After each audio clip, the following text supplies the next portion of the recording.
चलिए फ्रेंड्स, सुनते हैं आज का अपना वीडियो। आज के इस वीडियो में बताने वाला हूँ कक्षा 10वीं के, चूँकि आपका विज्ञान का पेपर रहने वाला है तो कंप्लीट सॉल्यूशन बताने वाला हूँ।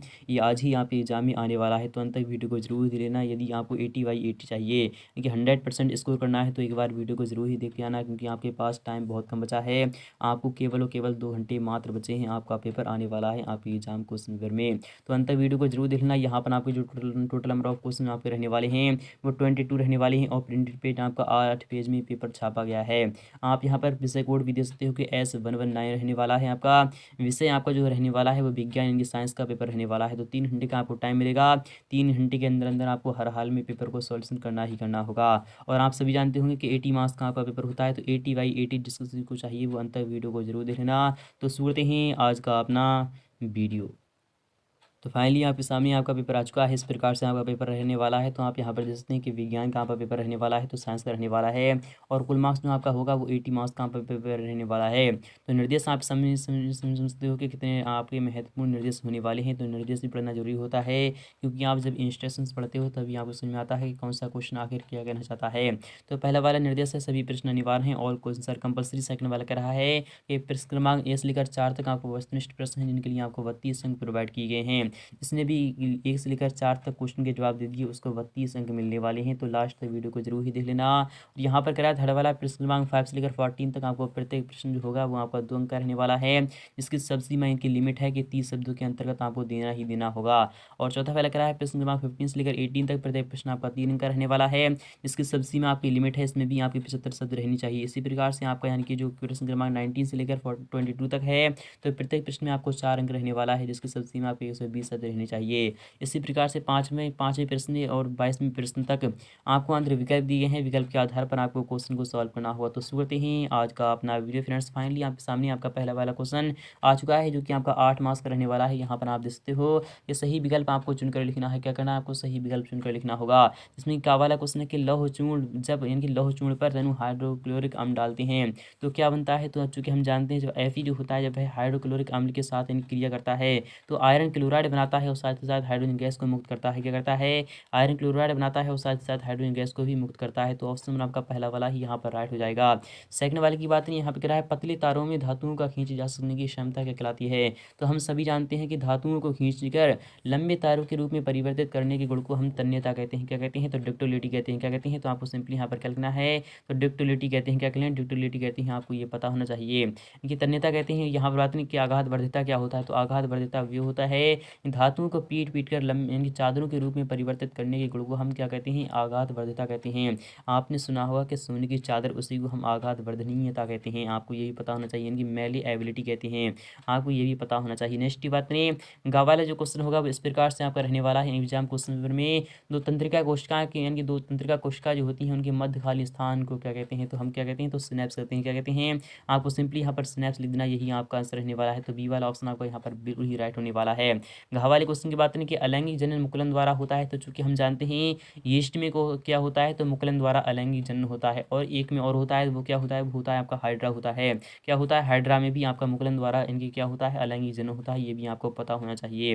और यहाँ पर बात नहीं उड़ा वाले क्वेश्चन की, यहाँ पर कह रहा है विद्युत धारा उत्पन्न करने की युक्ति को क्या कहते हैं? इसमें काफ़ी बच्चे कन्फ्यूज हो जाते हैं, क्योंकि विद्युत धारा उत्पन्न करने की युक्ति को तो हम मोटर कहते हैं, और विद्युत धारा मापने की युक्ति को हम एमीटर कहते हैं। क्या कहते हैं? एमीटर कहते हैं। फिलहाल की यहाँ पर उत्पन्न करने की युक्ति कह रहा है, जनरेट करने की युक्ति कह रहा है। तो इनकी जनरेट करने वाली जो मशीन होती है वो आपकी मोटर होती है। क्या होती है? तो मोटर होती है। ऑप्शन में आपका डी वाला यहाँ पर बिल्कुल ही राइट होने वाला है। चार वाले क्वेश्चन की बात करें, इनमें से कौन श्रृंखला का आहार इनकी आहार श्रृंखला का निर्माण करती हैं? क्या घास को गेहूँ खा सकता है? तो नहीं है, आपको बिल्कुल ही रॉन्ग हो जाएगा। क्या बकरी को यानी कि बकरी को गाय खा सकती है? बिल्कुल ये भी आपका रॉन्ग हो जाएगा। क्या घास को बकरी खा सकती है? तो हाँ, और बकरी को मानव ही खा जाता है, तो इसलिए आपको क्या हो जाएगा? बिल्कुल ही सत्य हो जाएगा। सेकंड वाला ऑप्शन आपका यहाँ पर बिल्कुल ही राइट होने वाला है। यहाँ पर क्वेश्चन 6 की बात करें इस प्रकार से होने वाला है कि विश्व में सबसे तेजी से कम होने वाला प्राकृतिक संसाधन कौन सा है? क्या जल है? तो बिल्कुल ही नहीं, जल तो कभी खत्म ही नहीं हो सकता, क्योंकि हम जानते हैं 3/4 क्या है? तो इस दुनिया में 25% तो हम लोग रह रहे हैं, और बाकी के 75% क्या है? तो जल ही जल भरा हुआ है, इसलिए 75% ये कभी खत्म नहीं हो सकता। और वन है तो हाँ, ऑप्शन में आपका बी वाला यहाँ पर बिल्कुल ही राइट हो जाएगा। काफ़ी तेजी की मात्रा, काफ़ी तेजी के साथ आपका यानी वनों की क्या होती जा रही है? तो कमी होती जा रही है, तो आपका बी वाला ऑप्शन बिल्कुल ही राइट होने वाला है। यहाँ पर बात करें कि आवर्त सारणी में यानी कि आवर्तों की संख्या कितनी होती है, तो चूँकि हम जानते हैं जो हॉरिजॉन्टल लाइन होती हैं आवर्त सारणी में, यानी कि जो पीरियोडिक टेबल जो होती है उसमें जो हॉरिजॉन्टल लाइन होती हैं उसी को हम आवर्त कहते हैं। क्या कहते हैं, तो हम आवर्त कहते हैं। तो उसकी संख्या कितनी मानी जाती है, तो 7 मानी जाती है। तो यही आपका विकल्प सी वाला यहाँ पर बिल्कुल राइट होने वाला है। यहाँ पर बात है नेक्स्ट वाले क्वेश्चन की, तो सेकंड वाला क्वेश्चन आपके एग्जाम में इस प्रकार से रहने वाला है। यहाँ पर कह रहा है रिक्त स्थान आपको पूर्ति करना है, फिलिंदा बैलेंस आपको खाली स्थान भरना होगा।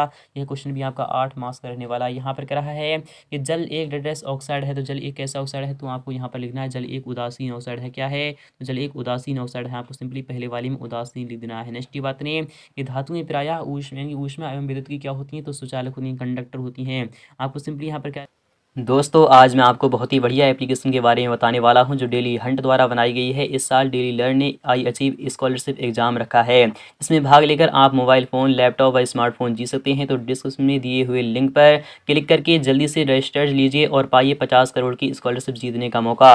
दोस्तों इसकी सबसे बड़ी खूबी तो ये है कि पहली बार किसी ने बड़े शहरों के साथ साथ छोटे शहर और ग्रामीण भागों तक क्वालिटी एजुकेशन पहुँचाने का निर्णय लिया है और यहाँ इंग्लिश के साथ साथ हिंदी माध्यम में भी पढ़ सकते हैं। डेली लर्न जल्द ही अपना ऐप लाने वाला है जहां आपको live classes, study notes, test series और कुछ मिलेगी। तो आप वेट किसका कर रहे हैं, जाइए लिंक डिस्क्रिप्शन में है और इनाम जीतिए। क्या लिखना है, तो सुचालक लिखना, यही आपका आंसर रहने वाला है। तो आई होप भी आपको समझ में आ रहा होगा। नेक्स्ट बात है कि मादा और गर्भस्थ शिशु के बीच जैविक संबंध स्थापित करने वाला जो ऊतक होता है वो क्या होता है, तो सिंपली आपको क्या लिखना है, तो प्लेसेंटा लिखना है। क्या लिखना है, प्लेसेंटा लिखना, यही आपका आंसर रहने वाला है। और यहाँ पर बात है नेक्स्ट वाले क्वेश्चन की, तो वो भी देख लीजिएगा कि पादपों में जल के वहन के लिए डैश कौन उत्तरदायी है, तो आपको सिंपली यहाँ पर क्या लिखना है, तो जाइलम उत्तरदायी है। कौन है, तो आपको सिंपली यहाँ पर क्या लिखना है, तो जाइलम लिखना है। नेक्स्ट बात नहीं कि परागकोश में डेड्स पाए जाते हैं, तो परागकोश में क्या पाए जाते हैं, तो परागकण पाए जाते हैं। क्या पाए जाते हैं, तो आपको सिंपली यहाँ पर क्या लिखना है, परागकण पाए जाते हैं। तो आपको सिंपली यहाँ पर परागकण लिखना है। आनुवांशिक के जो जनक है वह कौन है, आपको सिंपली यहाँ पर लिखना है फादर ऑफ आनुवांशिकी कौन है, तो आपको सिंपली यहाँ पर क्या लिखना है, मेंडल लिखना है। क्या लिखना है, मेंडल लिखना है। नेक्स्ट बात नहीं कि किसी तार का प्रतिरोध उसकी लंबाई क्या होता है, अनुक्रमानुपाती यानी समानुपाती होता है। आपको सिंपली यहाँ पर क्या लिखना है, अनुक्रमानुपाती लिखना है, वही आपका आंसर रहने वाला है। नेक्स्ट बात नहीं मस्तिष्क तथा मेरुरज्जु जो होते हैं वो तंत्रिका तंत्र बनाते हैं। क्या बनाते हैं, तंत्रिका तंत्र बनाते हैं। आपको सिंपली यहाँ पर क्या लिखना है, तंत्रिका तंत्र बनाते हैं। और यहाँ पर बात थर्ड वाले क्वेश्चन की, वो इस प्रकार से आपका पूछा जाने वाला है। यहाँ पर क्या है, सही जोड़ी का आपको मिलान करना होगा। ये क्वेश्चन भी आपका 8 मार्क्स का रहने वाला है। यहाँ पर क्या रहा है, सबसे अधिक क्रियाशील धातु कौन सी होती है, तो हम जानते हैं पोटेशियम, क्रोमियम और आपकी जो होती है वो आपकी यानी पोटेशियम और सोडियम होती है और क्रोमियम होती है। तो आपको ये सभी पता होना चाहिए। और सामान्य रक्तदाब जो होता है वो आपका 120/80 mm होता है। आपको ये भी पता होना चाहिए। पादप हार्मोन जो होता है वह क्या होता है, तो साइटोकाइनिन होता है। आपको ये भी पता होना चाहिए। और शुक्राणु उत्पादन नियंत्रण करता है वहाँ पर टेस्टोस्टेरोन करता है। तारों का टिमटिमाना किसके कारण होता है, तो वायुमंडलीय अपवर्तन के कारण तारे टिमटिमाते हैं। तो आपका ये वाली ऑप्शन पर चला जाएगा। और लेंस की क्षमता जो होती है उसका ऐसा ही मात्रा जो होता है वो आपका डायोप्टर होता है। और यहाँ पर बात में जरा दूरदृष्टिता क्या होती है, तो आपका जो आंसर हो जाएगा वह द्विफोकसी लेंस से यानी कि क्या होती है, संशोधित होती है। और विद्युत विभवांतर जो होता है उसका ऐसा ही मात्रा क्या होता है, तो आपको सिंपली यहाँ पर वोल्ट पर क्लिक कर देना है। यही आपका आंसर रहने वाला है। ये भी आपके 8 मार्क्स बिल्कुल ही क्लियर रहने वाले हैं। यहाँ पर बात नहीं फोर्थ वाले क्वेश्चन की, वो इस प्रकार से आपके एग्जाम में आने वाला है। यहाँ पर कह रहा है एक वाक्य में आपको उत्तर देना होगा। ये भी क्वेश्चन आपका 8 मार्क्स रहने वाला है। यहाँ पर कह रहा है शुद्ध जल का जो पीएच मान होता है वो कितना होता है, तो सिंपली आपको यहाँ पर 7 लिख देना है। 2 या 2 से अधिक धातुओं के समांगी मिश्रण को हम क्या कहते हैं, तो मिश्र धातु यानी कि अलॉय कहते हैं। आपको सिंपली यहाँ पर क्या लिखना है, तो मिश्र धातु लिखना, यही आपका आंसर रहने वाला है। यहाँ पर बात नेक्स्ट वाले क्वेश्चन की, यहाँ पर कह रहा है हरे पौधों की पत्तियों में पाए जाने वाले वर्णक का नाम आपको लिखना होगा। तो हरित लवक लिखना है। क्या लिखना है आपको, हरित लवक, या फिर आपको यहाँ पर क्लोरोफिल लिखना है। हरित लवक यही आपका आंसर रहने वाला है। या फिर आप यहाँ पर क्लोरोफिल लिख दीजिए, यानी क्लोरोफिल इसे हम इंग्लिश में कहते हैं। आपको ये भी पता होना चाहिए। और यहाँ पर बात नेक्स्ट वाले क्वेश्चन की कि नर युग्मक एवं मादा युग्मक के संलयन क्या कहते हैं, तो निषेचन कहते हैं। क्या कहते हैं, आपको सिंपली यहाँ पर क्या लिखना है, तो निषेचन लिख देना है। यही आपका आंसर रहने वाला है। नेक्स्ट बात में लिंग निर्धारण करने वाले गुणसूत्र का कौन कौन से है, तो आपको सिंपली यहाँ पर एक्स और वाई लिख देना है। क्या लिखना है, एक्स और वाई लिखना है। लेंस की क्षमता जो होती है उसका जो सूत्र होता है P इक्वल क्या होता है, तो 1/f होता है, जिसे हम डायोप्टर से दर्शाते हैं। कैसे दर्शाते हैं, डायोप्टर से दर्शाते हैं। और निकट दृष्टि दोष दूर करने में कौन सा लेंस उपयोग होता है, तो आपको सिंपली अवतल लेंस लगा देना है। क्या लगा देना है, अवतल लेंस लगा देना, यही आपका आंसर रहने वाला है। तो आई होप ये भी आपको समझ में आ रहा होगा। और यहाँ पर बात है नेक्स्ट वाले क्वेश्चन की विद्युत प्रतिरोध का ऐसे मात्रक क्या होता है, तो आपको सिंपली यहाँ पर ओम लिख देना है। क्या लिख देना है, ओम लिख देना है। आपको यही आपका आंसर रहने वाला है, ओम लिख देना है। यहाँ पर बात नहीं पांचवें क्वेश्चन की, वो इस प्रकार से यहाँ पर रहने वाला है कि शोषण को यानी कि शोषण को उष्मा यानी क्या कह रहा है, यहाँ पर देख लीजिएगा और समझ लीजिएगा। यहाँ पर कह रहा है शोषण की यानी कि शोषण को क्रिया यानी कि शोषण की क्रिया को ऊष्मा क्षेपी अभिक्रिया क्यों कहते हैं, इसका भी सॉल्यूशन मैं आपको प्रोवाइड कराने वाला हूँ। यहाँ यहाँ पर अगर बात करें अथवा वाले क्वेश्चन की, तेल एवं वसा युक्त पदार्थों को नाइट्रोजन से प्रभावित क्यों किया जाता है, आपको इसका जवाब मिल जाएगा नेक्स्ट पार्ट में।